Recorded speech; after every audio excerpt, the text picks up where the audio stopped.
Oke, sahabat-sahabat tersayang, hari ini kita akan bicara tentang bagaimana tips mengubah disertasi jadi buku teks. Ya. Jadi ini berdasarkan pengalaman saya ketika saya ambil S3 di Komunikasi Universitas Indonesia. Eh, Disertasi saya ubah menjadi buku teks. Oke. Dan buku teks itu judulnya Terorisme dalam Pemberitaan Media. Nah, sudah disebarluaskan. Ya. Oke. Jadi bagaimana caranya? Itu pertanyaan yang sangat klasik ya. Bagaimana caranya? Ya. Jadi buku teks itu merupakan salah satu asal muasal belajar dan materi pembelajaran yang banyak dipakai dalam materi belajar di sekolah. Bisa juga di kampus ya. Buku teks merupakan materi pembelajaran serentak sumber asal muasal pembelajaran bagi siswa-siswi yang baku. Nah, jadi kendati baku dan telah dipergunakan lama dan banyak berpendapat konservatif, buku pelajaran masih layak kuat menyampaikan partisipasi yang baik pada materi pembelajaran. Oke, nah ini konsep dari beberapa sumber. Buku teks adalah buku pelajaran dalam bidang studi tertentu yang merupakan buku standar yang disusun oleh para pakar dalam bidang tertentu dengan maksud dan tujuan-tujuan instruksional yang diperlengkapi dengan sarana-sarana pengajaran yang serasi dan mudah dipahami oleh para pemakainya di sekolah-sekolah dan perguruan tinggi sehingga dapat menunjang suatu program pelajaran. Ya. Nah, jadi sebenarnya gini, tidak semua bahwa naskah karya kesarjanaan dari S1, S2, dan S3, dari skripsi, tesis, kemudian disertasi, yang otomatis jadi sebuah buku. Tidak semua. Jadi yang perlu diubah adalah outline naskah. Ya, dalam hal ini skripsi, tesis, disertasi, maka ditinjau kembali daftar isinya. Outline-nya harus diubah sesuai dengan anatomi buku, yaitu terdiri atas halaman pendahulu atau front matter, halaman isi, kemudian halaman akhir. Ya. Nah, kalau mau lebih jelasnya silakan lihat buku saya di Media dan Terorisme. Ya. Oke. Oke. Jadi dalam buku teks penjudulan bab dan subbab yang kaku dan khas karya tulis ilmiah kesarjanaan seperti S1, S2, S3 atau laporan diubah menjadi judul-judul yang lebih populer. Misalnya, kalau judul bab satunya pendahuluan diubah menjadi bab 1, terorisme di mata media. Ini yang saya lakukan. Ya.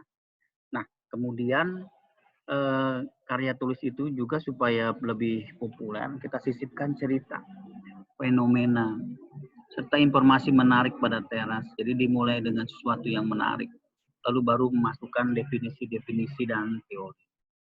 Nah, hasil dan pembahasan yang biasa terdapat di dalam karya kesarjanaan atau laporan hasil penelitian tidak perlu seluruhnya disajikan, terutama tabel-tabel dan grafik.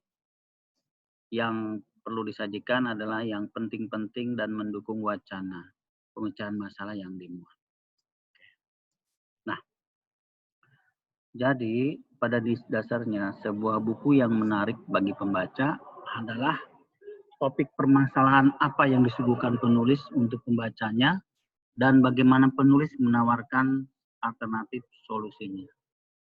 Nah, teknik juga bahwa huruf yang digunakan untuk menulis buku ini biasanya adalah huruf-huruf yang jelas dan mudah dibaca. Misalnya ukurannya antara 12 dan 14. Atau yang sebanding dan proporsional dengan jenis hurufnya.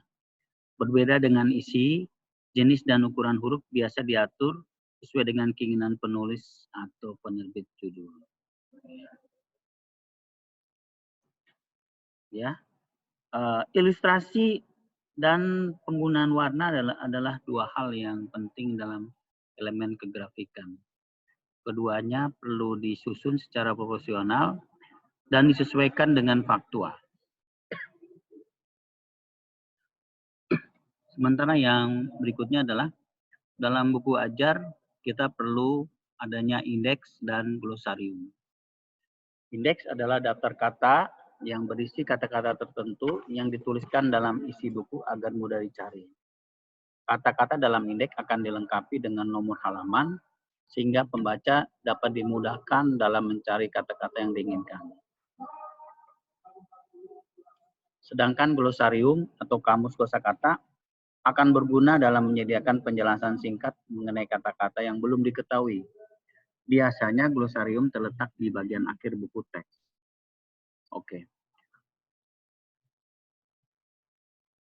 Oke, ada beberapa kriteria baku buku ilmiah populer.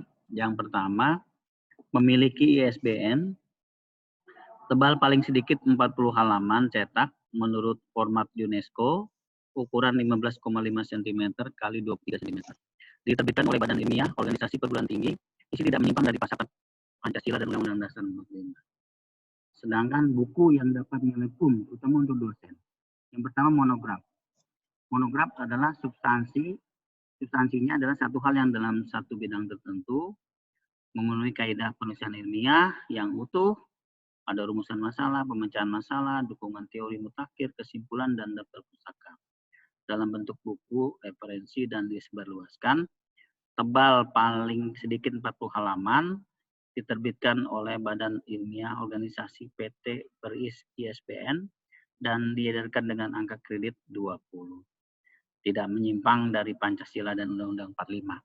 Batas kepatutan satu dosen hanya satu buku dalam 1 tahun. Sedangkan buku referensi adalah substansi satu bidang ilmu, memenuhi kaidah penulisan ilmiah yang utuh, tebal paling sedikit 40 halaman, batas kepatutan satu buku dalam 1 tahun. Nah, untuk buku teks atau buku ajar, ini ada aturannya sendiri. Ya. Kemudian angka kreditnya per 20 dan batas kepatutan buku ajar satu buku per tahun. Oke, mau beli bukunya? Klik link di bawah ini. Ya, terima kasih atas perhatiannya. Semoga bermanfaat.